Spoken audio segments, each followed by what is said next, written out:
Hello friends, आज मैं आपको बताऊंगा मोनोसेप इंजेक्शन के बारे में। जो आपको दिख रहा है ये मोनोसेप इंजेक्शन है। जिस तरह से ये 250 mg और जिस तरह से ये 500 mg 1 ग्राम के अंदर उपलब्ध होता है, जिसके अंदर साल्ट आता है सेफ्ट्रीजोन।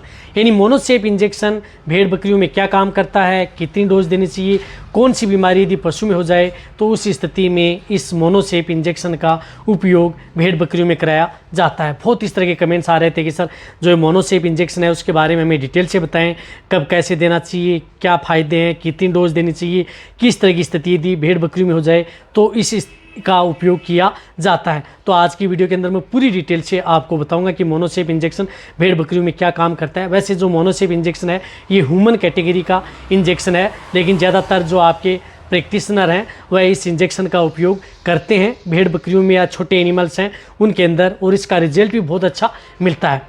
तो जितने जो भेड़ पालक हैं, बकरी पालक हैं, इस चैनल पर भी नए आए हैं या पहली बार जुड़े हैं तो पहली बार चैनल को सब्सक्राइब कर लें, साथ में बेल आइकन और ऑल वाला ऑप्शन दबाएं। आपको पता है कि इस चैनल पर सही, सटीक और साइंटिफिक मेथड से आपको जानकारी दी जाती है। तो इस चैनल पर आते हैं पहले तो आप वीडियो को लाइक कर दिया करें, और लाइक करते ही आप क्या कर दिया करें, शेयर कर दिया करें, ताकि हर जो भेड़ पालक है, बकरी पालक है, गोट फार्मिंग वालों को बेटर रिजल्ट देखने को मिले। तो देखो, सबसे पहले मैं जो मोनोसेप इंजेक्शन है वो क्या काम करता है। देखो, ये एंटीबायोटिक इंजेक्शन है। वैसे यदि आपके पशुओं के लिए बहुत अच्छा रिजल्ट देता है। यदि आपकी भेड़ बकरियों में किसी भी तरह की जो बैक्टीरियल, वायरल, फंगल इन्फेक्शन यदि जब भी हो जाता है तो उस स्थिति में ये इंजेक्शन भेड़ बकरियों में लगाया जाता है। कोई भी वायरल, जिस प्रकार से यदि आपकी भेड़ बकरियों में सर्दी है, खांसी है, जुखाम है, बुखार है, निमोनिया, यानी सर्दी, खांसी, जुखाम, बुखार, निमोनिया में मोनोसेप इंजेक्शन एक रामबाण इंजेक्शन है। बहुत अच्छा रिजल्ट अपनी भेड़ बकरियों में ये इंजेक्शन देता है। यदि आपकी भेड़ बकरियों के नाक से पानी आ रहा है, नाक से डिस्चार्ज आ रहा है, तो आप इस इंजेक्शन का उपयोग कर सकते हैं। इसी तरह से यदि आपकी भेड़ बकरियों में जिस प्रकार से सांस लेने में दिक्कत आ रही है, घर घर की आवाज़ आ रही है सांस के साथ, जैसे निमोनिया की शिकायत हो गई है, श्वसन तंत्रिका से संबंधित अदर कोई और रोग हो गए हैं, तो भी आप इस इंजेक्शन का उपयोग अपनी भेड़ बकरियों में करवाया जाता है और सबसे अच्छा रिजल्ट भेड़ बकरियों में देता है। इसी तरह से मोनोसेप इंजेक्शन का उपयोग यदि आपकी भेड़ बकरियों में जिस प्रकार से मूत्र नलिका में संक्रमण है, यूरिनरी ट्रैक्ट इन्फेक्शन है, यानी मूत्र से संबंधित कोई संक्रमण, इन्फेक्शन यदि भेड़ बकरियों में हो चुका है, तो भी इस इंजेक्शन का उपयोग उस स्थिति में लिया जाता है और सबसे अच्छा रिजल्ट देखने को मिलता है। मूत्र नलिका में संक्रमण है तो मिलता ही मिलता है।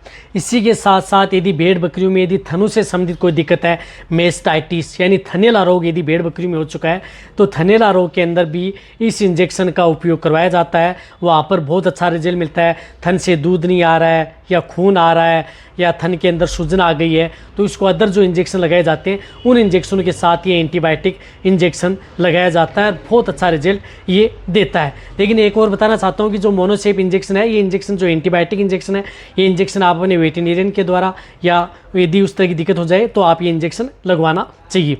इसी तरह से मोनोसेप जो इंजेक्शन आता है, यदि आपकी भेड़ बकरियों में कहीं पर भी इस तरह की स्वेलिंग, सूजन, चोट आ गई, कहीं पर गिर गया ज़मीन पर, या कहीं पर यदि घाव, फोड़े, फुंसियाँ हो गई हैं, तो उस स्थिति में भी इस इंजेक्शन का उपयोग कराया जाता है, यानी घाव में भी। इसी के साथ साथ स्किन इन्फेक्शन हो जाए, चर्म रोग हो जाए, तो उस स्थिति में, यानी स्किन इन्फेक्टेड है, कहीं पर यदि चर्म रोग है, तो उस स्थिति में भी इस इंजेक्शन का उपयोग अपनी भेड़ बकरियों में कराया जाता है और सबसे अच्छा रिजल्ट देखने को मिलता है। कहने का मतलब है कि ये इंजेक्शन किसी भी तरह की बैक्टीरियल, वायरल या अदर इन्फेक्टेड यदि भेड़ बकरियां हैं तो आप इस इंजेक्शन का उपयोग करा सकते हैं। इसी तरह से ये इंजेक्शन क्या है कि ये लगभग सभी तरह की बीमारी यदि कोई समझ में नहीं आ रही है तो वहाँ पर आप इस इंजेक्शन का उपयोग करवाया जाता है। लेकिन ये इंजेक्शन तभी उपयोग करवाया जाता है जब यदि आपकी भेड़ बकरियाँ इन्फेक्टेड हो, टेम्परेचर थोड़ा बढ़ा हुआ हो या इन्फेक्शन है, तभी इस इंजेक्शन का उपयोग करना चाहिए। अन्यथा यदि आपकी भेड़ बकरियाँ का टेम्परेचर नॉर्मल है, इंडाइजेशन से संबंधित दिक्कत है, पेट की कोई बीमारी है, खाने पीने से संबंधित कोई दिक्कतें हैं, तो उस स्थिति में आप इस इंजेक्शन का उपयोग भूल कर भी न करें, क्योंकि उसमें कोई रिजल्ट मिलने वाला नहीं है, बट आपकी भेड़ बकरियों में नुकसान ही करता है जिस प्रकार से। इसी के साथ साथ इस इंजेक्शन की डोज क्या होती है, तो डोज जिस प्रकार से ये 250 mg का जो इंजेक्शन आता है, ये इंजेक्शन यदि आपकी भेड़ बकरी के छोटे बच्चे हैं, जिस प्रकार से 1 से 2 महीने, 2 से 3 महीने के जो छोटे बच्चे हैं, उनमें ये इंजेक्शन लगाया जाता है। जिस प्रकार जिनका वजन 3 kg, 4 kg, 2 kg, 5 kg वहाँ पर इस 250 mg की डोज भेड़ बकरियों में लगाई जाती है, उनके बच्चों को लगाया जाता है। यदि जिनका वजन 5 kg से ज़्यादा है, 5 से 10 kg तक है, तो उन्हें आप 500 mg की जिस प्रकार से इंजेक्शन आता है, इस इंजेक्शन का उपयोग किया जाता है। यानी 5 kg से ऊपर है, 10 kg तक है तो 500 mg तक उपयोग किया जाता है। और जिनका वजन जिस प्रकार से 15 kg से ज़्यादा है, 15 kg, 20 kg, 30 kg है, तो वहाँ पर आप मोनोसेप 1 ग्राम इंजेक्शन भेड़ बकरियों में लगाया जाता है। ये इंजेक्शन इंट्रामस्कुलर व इंट्रावेनस, यानी ये मांस में भी लगता है और डायरेक्ट वेन में भी लगता है। और इस इंजेक्शन के साथ आपको पता है कि एक तो जो पाउडर फॉर्म आता है, जिस प्रकार से इसके अंदर एक तो सफ़ेद रंग का जो एक पाउडर है वह पाउडर आता है इसके अंदर, और साथ में इसके अंदर साथ में एक डिस्टिल वाटर की वायल आती है। इन दोनों को साथ में मिक्स किया जाता है। दोनों को मिक्स करके अच्छी तरह से घोला जाता है। जब ये अच्छी तरह से घुल जाता है, एकदम साफ, आपको लगे कि एकदम चारों ओर से साफ पानी पारदर्शी दिख रहा है, तब उस स्थिति में अपनी भेड़ बकरियों में इस इंजेक्शन का उपयोग करना चाहिए। इसके साथ जो डिस्टिल वाटर दिया आता है उसके साथ घोल करके आप अपनी भेड़ बकरियों में इस इंजेक्शन का उपयोग करें। ये इंजेक्शन लगातार 1 दिन, 2 दिन, 3 दिन कंटिन्यूटी भेड़ बकरियों में लगाया जाता है। यदि आपकी भेड़ बकरियाँ ठीक नहीं हो रही हैं तो कहने का मतलब है कि इंजेक्शन आपको लगातार भी उपयोग कर सकते हैं यदि भेड़ बकरियाँ ज़्यादा इन्फेक्टेड है या ज़्यादा कोई यदि मेजर दिक्कत है तो। और रही बात इस इंजेक्शन का उपयोग यदि आपकी बकरियां प्रेग्नेंट है, गाभिन है, तो आप इस गाभिन बकरियां हैं, प्रेग्नेंट हैं, उनको भी लगा सकते हैं। ये प्रेग्नेंट बकरियों के लिए भी सेफ इंजेक्शन है।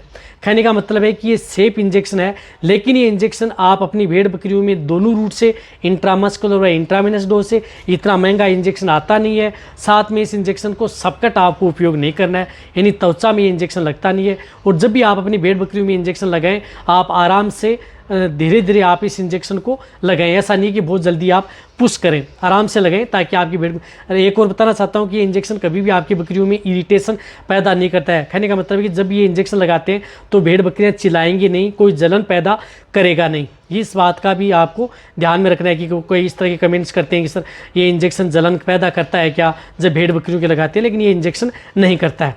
हालांकि इस तरह के जो इंजेक्शन आते हैं, ये इंजेक्शन आप अपनी भेड़ बकरियों में, जो मैंने बताया कि इसी तरह से इंजेक्शन जिस प्रकार से डायरिया, दस्त हो चुका है, तो उस स्थिति में जो इन्फेक्टेड डायरिया, वायरल डायरिया यदि आपकी भेड़ बकरी में हो जाता है तो भी इस इंजेक्शन का उपयोग करवाया जाता है। तो जितनी मैंने आपको डिजीज़ बताई हैं, इन सभी डिजीज़ में चाहे भेड़ बकरी के छोटे बच्चे हों, बड़े बच्चे हों, अडल्ट भेड़ बकरियां हों, सभी में आप इस इंजेक्शन का उपयोग, आप अपने इस तरह की दिक्कतें हो जाएं तो अपने वेटेरिनियन से या यदि जो ट्रेनिंग लिए हुए हैं उनसे आप इस इंजेक्शन का उपयोग करवाया जा सकता है। इसी तरह से यदि आपको अदर इंजेक्शन के बारे में जानकारी लेनी है जो ह्यूमन कैटेगरी के हैं, जो आप उपयोग करते हैं, तो उनके बारे में आप नीचे जाके कमेंट्स में लिखिए। उनके बारे में भी आपको सही सटीक जानकारी बता दी जाएगी कि कब, कैसे, कितनी डोज और किस स्थिति में लगाएं, ताकि आपको जितने जो भेड़ पालक हैं, बकरी पालक हैं, उन्हें किसी तरह का डाउट न हो। वैसे भी हमारे चैनल पर जब आप आ जाते हैं तो किसी तरह का कोई डाउट नहीं होता है किसी भी दवा के बारे में। तो ये वीडियो जितना हो सकता है शेयर करें। इसी तरह से वीडियो देखते रहें। थैंक